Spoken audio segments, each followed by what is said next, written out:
degustar mais essa divina liturgia. Opa, deixa eu corrigir, não é divina liturgia, não é missa.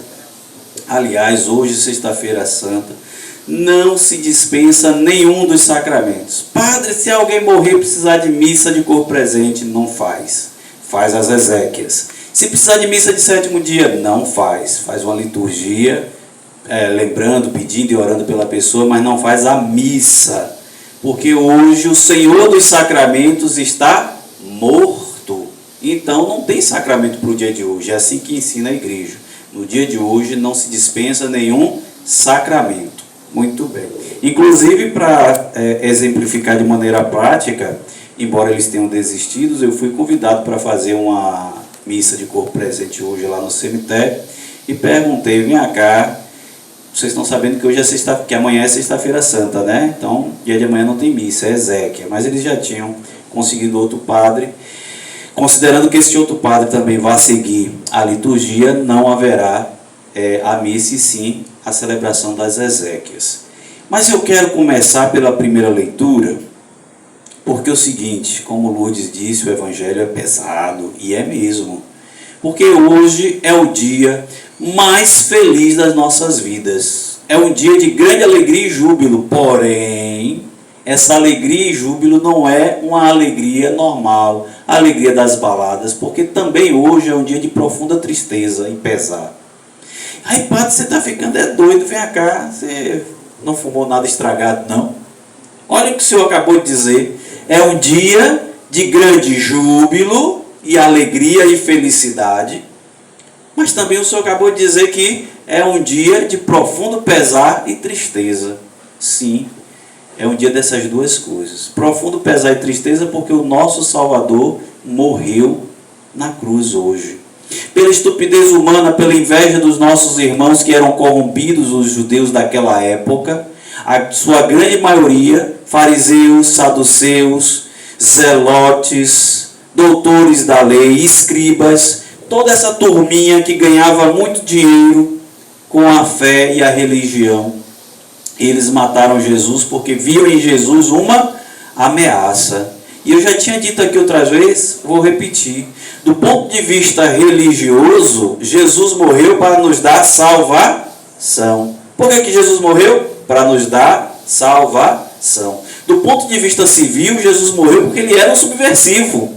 Ou seja, ele ameaçava o Império Romano desde que nasceu lá com Herodes, preocupado e mandou matar todas as crianças de 2 anos para baixo, porque ele sentia-se ameaçado por um novo rei dos judeus, que vinha de Judá, e ele não sabia como isso ia se proceder, mas sabia que vinha aí um rei judeu.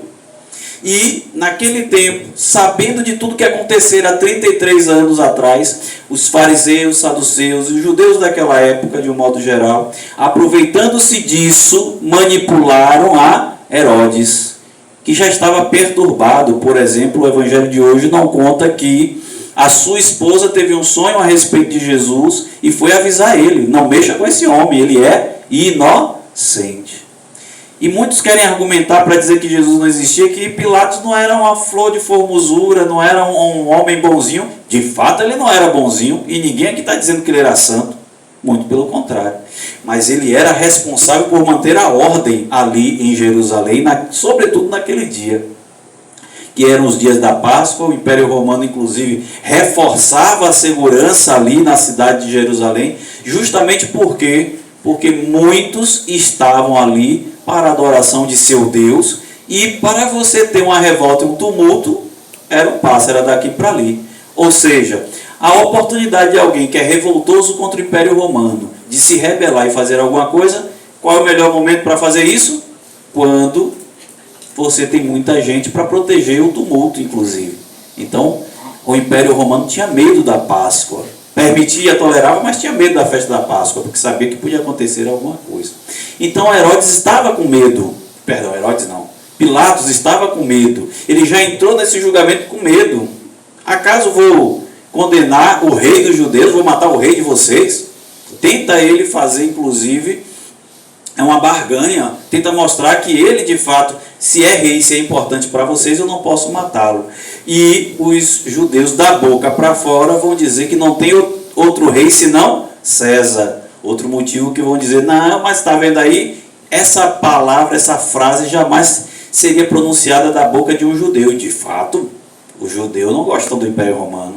O judeu que é fiel à lei.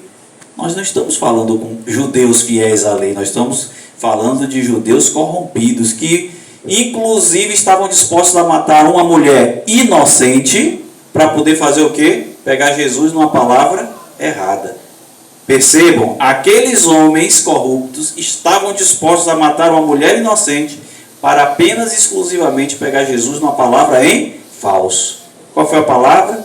Mestre, a lei diz que tais mulheres que foram pegas em flagrante adultério devem ser o quê? Apedrejadas. Então eles estavam dispostos a matar uma mulher inocente. Inocente de quê, padre? Daquilo que ela estava sendo acusada.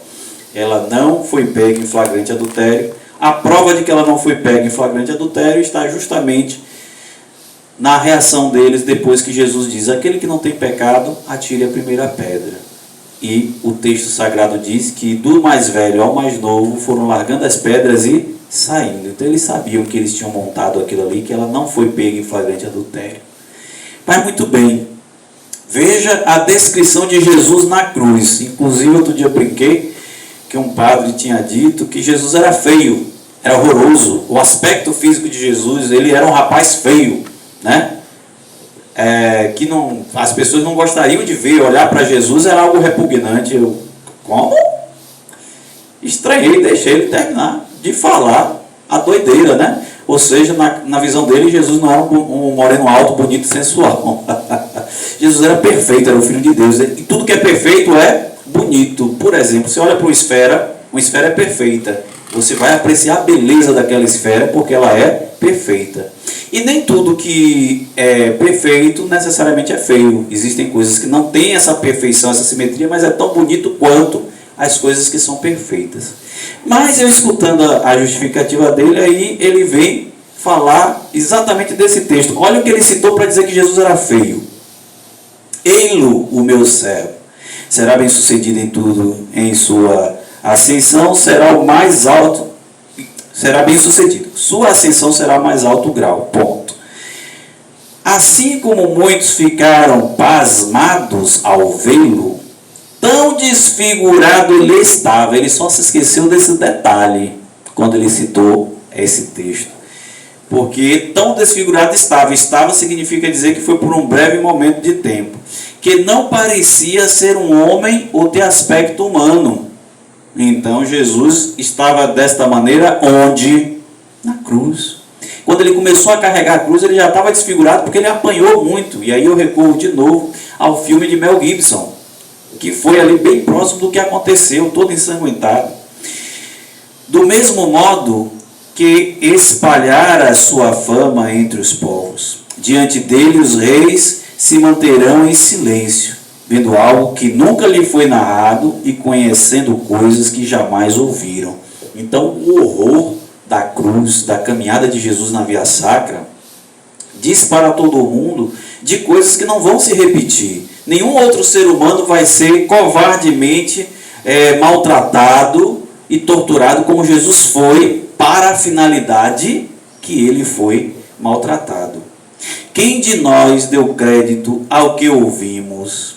A quem foi dado conhecer a força do Senhor? Diante do Senhor ele cresceu como renovo de planta, como raiz em terra seca. Não tinha beleza, e vai ser apoiado nesse texto, não tinha beleza nem atrativo para o olharmos, não tinha aparência que nos agradasse.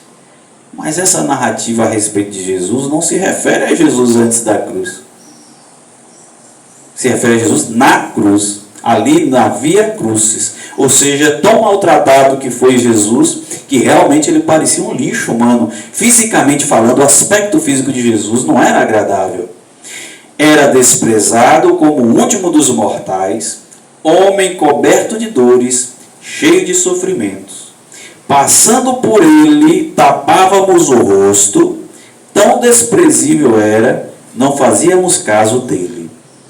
Ou seja, Para as pessoas que estavam ali naquela época de Jesus, olhando aquele homem maltratado, nem parecia aquele mesmo homem do Sermão da Montanha, nem parecia aquele mesmo homem que calou a boca dos fariseus com as suas palavras magistrais. Qual é, Senhor, o maior mandamento da lei de Deus? Amar a Deus sobre todas as coisas e ao próximo como a ti mesmo. Não parecia, esse homem estava irreconhecível, Jesus. A verdade é que ele tomava sobre si nossas enfermidades e sofria ele mesmo nossas dores. E aqui é um ponto muito importante, teológico e espiritual para nós. Jesus naquele momento estava absorvendo para ele todas as dores de quem? Nossa, que nem tínhamos nascido ainda. Da geração de daqui a 100 anos, que nós não sabemos se o planeta Terra estará ainda aqui daqui a 100 anos, mas considerando que esteja, foi para eles também, para sanar as dores deles também, que nem nasceram ainda. Então veja o poder magnífico do sacrifício de Jesus. Mas não somente do sacrifício da morte, o sacrifício ao ser esbofeteado, ao apanhar, ao ser cuspido. Tudo isso que Jesus sofreu foi para que nós tivéssemos saúde e felicidade. Então, quando as pessoas que usam o preciosismo do respeito na liturgia dizem, não pode bater palma na missa porque a gente vai estar fazendo pouco caso do sofrimento, eu digo, epa, peraí, mas o sofrimento de Jesus nos trouxe saúde, então nós vamos maltratar a nossa saúde para poder não violar aquilo que Jesus apanhou? É isso mesmo? Então nós vamos desistir de viver porque Jesus morreu por nós? Mas o sofrimento dele foi para nos dar vida e curar as nossas feridas. Como que nós não vamos nos alegrar? E como eu disse, é o paradoxo, não é a alegria das festas. É bem parecido quando a gente perde alguém que a gente ama. No dia em que a gente perde e nos meses subsequentes, a dor ainda é muito grande. Isso com o tempo vai passando, um ano depois a gente já lembra com saudade, 2 anos depois a gente já consegue sorrir e até mesmo dar risada, se alegrar, apesar da morte daquela pessoa que a gente ama. Por que isso? Porque a gente vai processando aos poucos a dor da perda e a dor já vai ficando menor. Ou seja, o fato da gente conseguir sorrir não significa dizer que a gente deixou de amar ou não se importa mais com aquele que morreu. Pelo contrário, quer dizer que a gente entendeu o processo e conseguiu caminhar para adiante. A mesma coisa acontece aqui com Jesus. Nós entendemos esse processo que aconteceu há 2000 anos atrás e hoje, depois de 2000 anos atrás, nós conseguimos sim nos alegrar, dar risada, exultar de alegria de fato, porque entendemos que isso era necessário para a nossa salvação. Continua o texto dizendo, e nós pensávamos fosse um chagado, golpeado por Deus e humilhado. Ou seja, as pessoas que olharam para Jesus diziam, ô tadinho, pobrezinho de Jesus, né? Se lascou, foi querer pregar uma mensagem bonita de amor, olha o que aconteceu com ele, tadinho, foi humilhado. Não, pior que não, porque tudo isso que ele sofreu, essa humilhação humana que ele sofreu, foi para a sua própria glória e ressurreição. Foi para que nós, que somos os filhos de Deus, não passássemos pelas humilhações. E alguém pode perguntar, mas seu padre, por que tanta gente é humilhada hoje em dia? Né? Se Deus é tão bom, se Deus é todo poderoso, por que existe o mal? E a resposta é tão simples. É uma expressão, inclusive, chamada livre-arbítrio. Deus, quando nos criou, nos deu livre-arbítrio. Por quê? Porque Deus nos criou para que a gente amasse Ele, porque Ele é bom, e não para que a gente amasse Ele como única opção. A prova disso foi exatamente o fruto, né? A planta lá com o fruto proibido. Não toque nesse fruto. A única ordem que Deus deu. Não toqueis, não comais desse fruto. Então o ser humano tinha ali o livre-arbítrio. Eu obedeço a Deus por amor e continuo amando a Deus, ou eu posso desobedecer a Deus. Quando o homem resolveu desobedecer a Deus, todas as demais coisas começaram a acontecer. Então, pronunciar hoje câncer e criança na mesma frase, a culpa não é de Deus. Pronunciar assassinato e mulheres na mesma frase, a culpa não é de Deus. A culpa é do livre-arbítrio, ou seja, é nossa. Deus nos deu o livre-arbítrio para que a gente ame.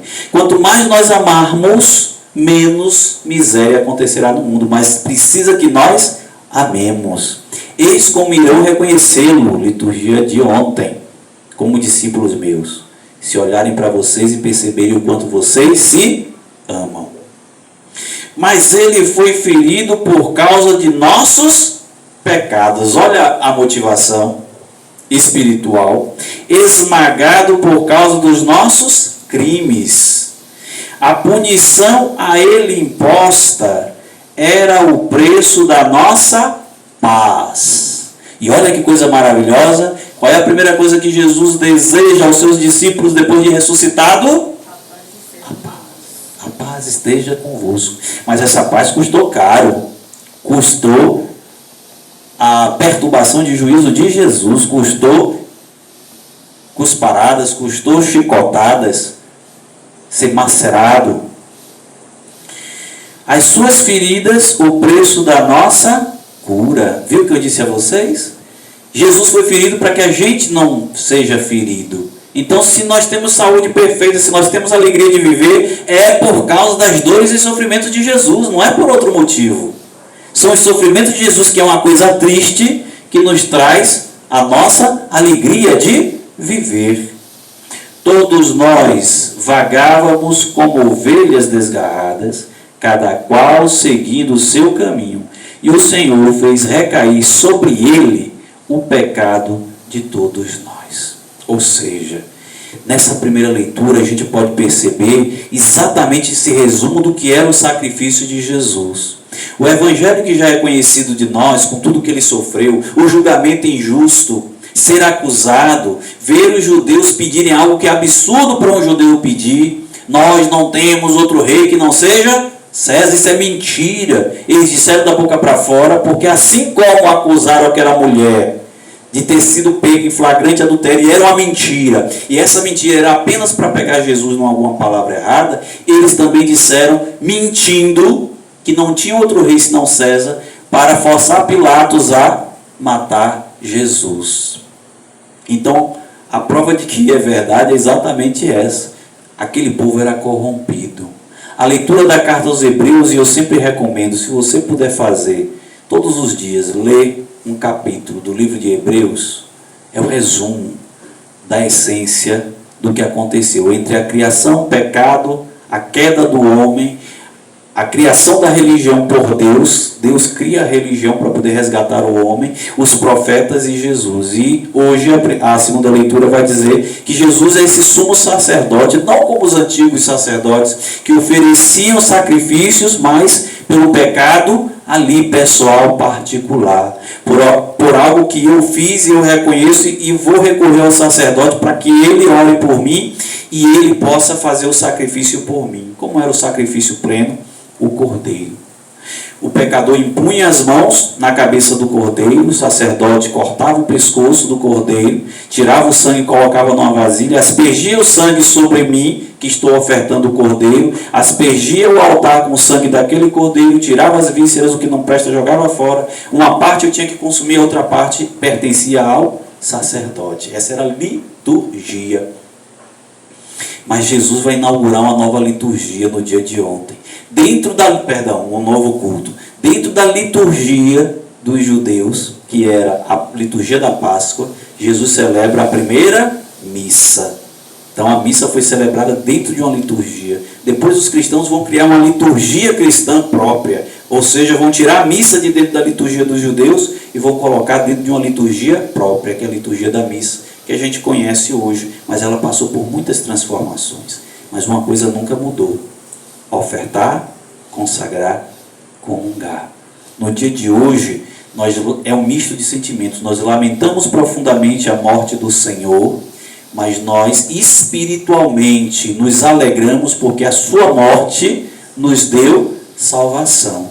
O dia mais importante na vida do cristão é o dia de hoje. Não existe liturgia mais importante na vida do cristão do que hoje. O dia em que Jesus deu sua vida para a salvação do mundo.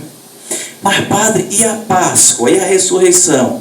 Jesus não é mentiroso. É o selo da verdade. É o selo de que tudo que Jesus disse é verdade. Nós hoje morremos com Cristo para nascermos com Ele, criaturas novas, em sua ressurreição. Mas a ressurreição de Jesus não nos deu salvação. Os açoites que Jesus recebeu não nos deu salvação. As bofetadas que Jesus recebeu não nos deu salvação. A coroa de espinho que foi imposta em sua cabeça não nos deu salvação. Todas as dores sofridas por Jesus não nos deu salvação. O que nos deu salvação foi Jesus morto. Então sim, nós celebramos um homem morto. Cada vez que o padre ergue a Eucaristia, é o Cordeiro de Deus, é Jesus morto, não é Jesus vivo. Nós adoramos Jesus morto na cruz. O altar que nós celebramos é de novo a cruz onde Jesus morre. Ressuscitado depois, mas na missa, Jesus morre de novo para nos dar salvação. Mas não para nos dar aquela salvação que Ele nos deu lá no primeiro Calvário, e sim para que a gente faça a manutenção da salvação que nos foi dada há 2000 anos atrás. E ao invés de aspergir no meu corpo físico o sangue do Cordeiro, agora esse sangue é aspergido na minha alma, quando eu tomo o sangue de Cristo.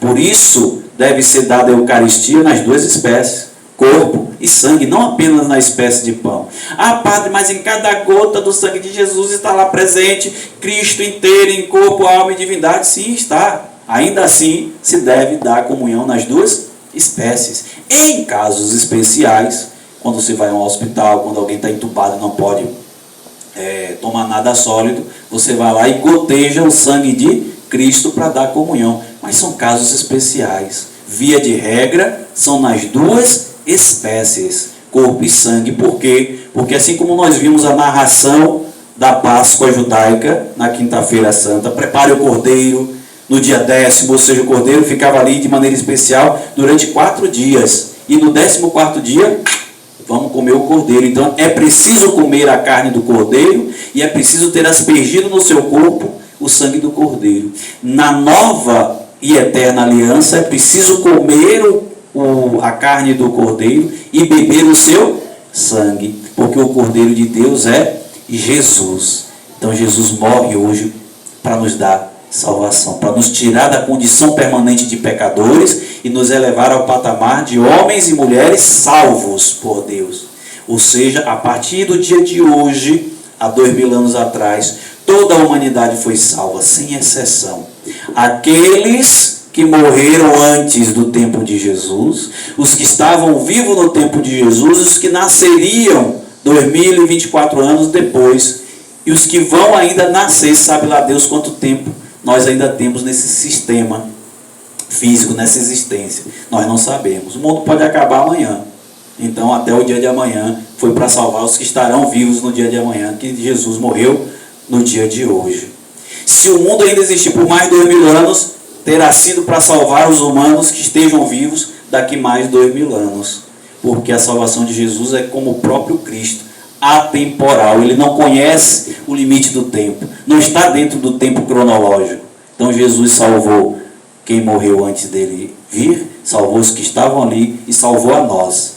Tomar posse dessa salvação é a nossa obrigação de filhos agradecidos. Nós temos uma obrigação de filhos agradecidos. Nós quem, Padre? Nós que escutamos essa palavra, aceitamos essa fé e buscamos vivenciar esta fé. Por isso que a melhor maneira de defender a nossa fé é viver. Não queira defender a fé agredindo os nossos irmãos do candomblé, dizendo que eles são do diabo. Não queira defender a sua fé agredindo os nossos irmãos espíritas, dizendo que eles estão no inferno. Não queira defender a nossa fé agredindo os irmãos budistas, dizendo que eles são idiotas, imbecis, porque estão escutando um homem chamado Buda. Não queira agredir os nossos irmãos protestantes, porque eles não têm Eucaristia, nem os sacramentos, para defender a sua fé. Defenda a sua fé vivendo o que Jesus ensinou, amando a Deus sobre todas as coisas e ao próximo como a si mesmo. Amém? Louvado seja o nosso Senhor Jesus Cristo e nossa Mãe Maria Santíssima.